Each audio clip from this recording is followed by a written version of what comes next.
We're back on Broadway at a phenomenal new musical called Little Mermaid the Musical, and if the word Disney's attached, it's normally very good. At the very least, it's going to have a brilliant cast and a brilliant set, and then the rest is really down to how the audience enjoy it. I saw it just the other week, and two people who really stood out was Norm Lewis. How are you? I'm fine. Stood out. I love that. Well, you did, and I'll talk to you about why you stood out in a moment. And Tituss Burgess, nice to talk to you. Nice to talk to you as well. I wish I had your name. That would make a really great DJ name. Titus, I think so too. Hi, it's Tituss Burgess here, playing the greatest.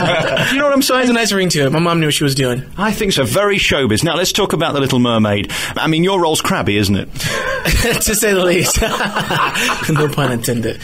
Absolutely. And you're kind of the comedy role, and you kind of get us through it, through those boring moments, which there are in every musical. You really make us smile. Thank you. You're welcome. That's your job. That's my job. Right on. No, I appreciate that. Tell me about the show itself and being in creation of it, because I can't imagine there's any more exciting time to be in a production, let alone a Disney production, right from the beginning where they're trying stuff out and then you eventually get on Broadway and it opens and then it's reviewed. What's that process like, Norm? Well, it's been great for me because I've been in several shows from the beginning and created roles and stuff, but they didn't last too long. And this show, you just know that the people love it and they want to see it, and they're clamoring to come to New York to see this show. So it's just been a great thing. Disney has got a formula that they follow, and whether you like it or not, it is something that works. So I suppose the kids are going to love it because it's The Little Mermaid, but then again, kids who watched it when it was released are now in their 20s. Mm-hmm. And when they come, you can tell, because they're so rowdy and they feel such ownership of it. And I would come if I were not in the show. And I just think it's kind of a all-inclusive kind of thing. Everyone feels this sort of attachment to it, no matter how old you are or young. Did you enjoy the process of creating your crabby role? I did, and I still do, because I don't feel it's done. I change things all the time. We all do. Mm-hmm. Within the confines of the show, of course. But I find that during the process, the creative team was very open and very giving, very generous, and kind of let you go and do your thing, and then they will come back and sort of edit, and it just kind of naturally is born into this, what we see on stage every night. What is interesting from my perspective, not knowing anything about anything, is that there are very few people who stick out in musical theatre generally. They're all the same height, they're all the same weight, they've all got blonde hair, they're all gorgeous, and they all sing brilliantly and dance fantastically. But that's not really what you need in this show. You need personalities, and that's probably why you two got the role. And a terrific voice. Congratulations on that. Well, thank you. Yeah, and we have to give Francesca Zambello, some props because, and the other powers that be, as far as casting it multicultural. What she told us, and what she told a lot of other people in interviews, is that she wanted to create even this mystical world to look like the world that is really out here. So you've probably got the biggest personality of anybody in the show because you've got to be the wackiest, the weirdest, the funniest. Well, it's definitely like an emotional roller coaster because he starts out and he's all excited about doing his little concert, and then it just goes awry, and then from there, just all mayhem just ensues, and he goes through this sort of selfless journey where he learns to, kind of take on I don't want to say father figure, but more of a uncle type figure towards Ariel later on, and is given a charge to keep by the king to look after his daughter, and that's the last thing he wants to do. So it's just he kind of have to find a way to mesh all those things together, and sometimes it doesn't work, and sometimes it does. I'm glad it worked the night you saw it. Actually, it's funny because a lot of people were talking about how some stories of The Little Mermaid have become like sexist and misogynistic, and why does she want to pine for this guy and want to change her life? But in the beginning of the show, she's like, there's a new world that I want to discover. He just happens to be part of that, and she falls for this other creature other than her, but that still doesn't take away from her dreams, and that just adds to it. It's almost seamless in this show, and you do forget after a while that she's actually walking around the stage. She looks like she's floating. It's quite clever. They built this wonderful shoe for our show called, what we call it, Merblades. Yeah, we call them Merblades. But it's based on the Heelys, these little shoes that you see the kids, some adults, rolling around town in and whizzing on by you. And it's basically there's a wheel attached to the heel, and you can dance in it and walk in and glide around, and it makes the movement seem very fluid and very underwater-like. And I think that was the best alternative to how to create the show versus wires and so, because that would have been a nightmare. And the tech process would have been, it just would not have been good, I don't think. And too predictable for Disney as well. A bit too predictable. I mean, this really actually requires the audience to do some work, and I feel like a lot of shows sort of are condescending to the audience and just shoves everything down their throat, and the audience just kind of sits back and it's just like a little baby, it's just like, just feed me, spoon feed me. And it requires us to suspend some disbelief, and I think that requires the audience rather, and the actors, and I think it allows people to kind of do a little more work on their part and go along on the journey a bit more full force than they would if they just kind of sat back and had everything undone and unveiled right in front of them. I'm going to play a track now from the CD Kiss the Girl, which is your big number, and one of the sweetest moments in the show. Disney always have one of these numbers, don't they? Yeah, there's always that song that just kind of gets you, but it's so exciting because this is the moment where I feel like Sebastian just finally goes, okay, either this girl is going to die if she doesn't get this guy, kiss this guy and reverse this curse, or we're going to drive it home and I'm going to be the ringleader as it should be and help and be responsible for making all of this work out. Well, it doesn't quite work out, but it's a beautiful, honest attempt, and I think this is one of the most brilliant songs in the show. Not because I'm singing it. We're back with the cast of The Little Mermaid. That's Kiss the Girl. Tell me about what it is being in costume every night. Is it draining to kind of become these characters physically? Because Disney never give you an easy time, no matter what show you're in. There's always a load of kit that has to go with it. Well, draining. I mean, as an actor, you go through a metamorphosis of being whoever that thing or person is. It is different because I'm playing a mystical creature, and I am trying to bring a humanity to him, so the audience can understand his plight. But yeah, it's no more difficult than playing another character. There's something quite menacing but warm about your voice at the same time. Do you create that? Do you get taught that, or were you born with that? Be honest. I think I was born with it.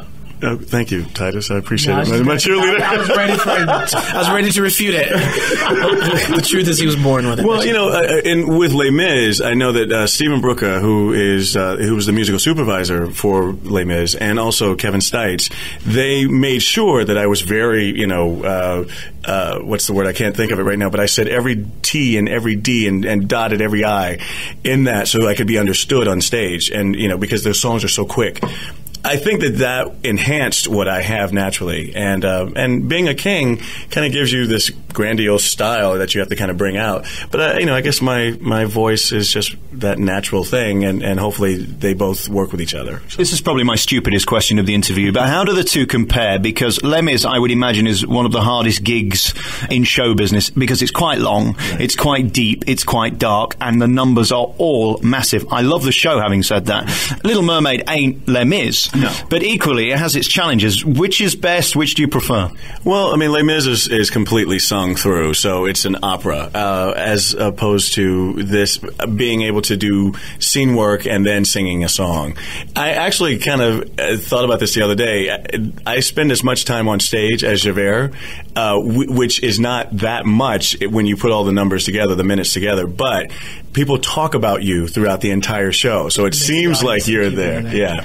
What a great gig that is. And Tituss, as for you, I think you were in probably my favourite musical ever, Children of Eden, and you were in my least favourite show in the world ever, which I lasted about 40 seconds, Good Vibrations, which was the Beach Boys musical, which was hideous as far as I'm concerned. It didn't last very long. So much, but it's... But what I'm saying is, you were such a great talent, they should never have insulted you by asking you to be in that show. Thank you. It was horrible. You got to admit it. I know. That was very poetic. You know what? I have to say I own every bit of it, and I am very grateful for that opportunity, because had it not been for that show, I would never. That was my debut, and in fact, Francesca and Tom came to see me in that 3 years ago, and called me in to come and audition for Little Mermaid, which I tanked when I did. So, but they kind of got a second wind, I suppose, and had me come back in again. So, you know what? All things work together for good. Ultimately, I do believe that, and so there has to be some bombs to make the winners look even, more majestic. So there you go. Even like shows as brilliant as Into the Woods, before it came to New York, I had friends that saw it and said it was the worst thing that they've ever seen. And then when it got to New York, it was like, oh my God.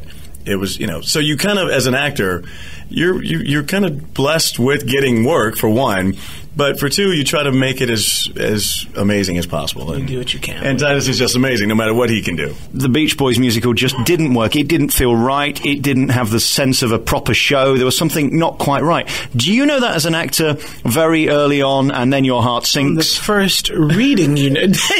You are funny, man. But you still took the check. Of course I still took the check. You know what it is? Here are the differences. The book.